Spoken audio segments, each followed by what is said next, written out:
पालघर जिल्हा परिषदेत पाणी फाउंडेशनच्या वतीनं सत्यमेव जयते फार्मर कप उपक्रमाअंतर्गत मेटॉर कार्यशाळेचं आयोजन करण्यात आले।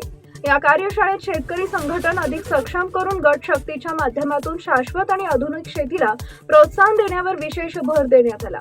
जिल्ह्यातील विविध भागांमधील शेतकरी मेटॉर आणि कृषी क्षेत्रातील प्रतिनिधींनी या कार्यशाळेत सहभाग घेतला। पाणी फाउंडेशनचे डॉक्टर अविनाश पोळ यांनी प्रशिक्षित मेटॉरची भूमिका स्पष्ट करत शेतकऱ्यांना आधुनिक तंत्रज्ञानाशी जोडण्याची गरज व्यक्त केली। डिजिटल शेती, ज्ञान व्यवस्थापन, पीक नियोजन आणि सामूहिक शेतीमुळे उत्पादन वाढीसोबत खर्चात बचत होऊ शकते असं त्यांनी सांगितलंय। तसेच शेतकऱ्यांनी एकत्र येऊन गट शेतीचा मार्ग स्वीकारल्यास बाजारपेठेत अधिक सक्षमपणे उभे राहता येईल असंही त्यांनी नमूद केलंय।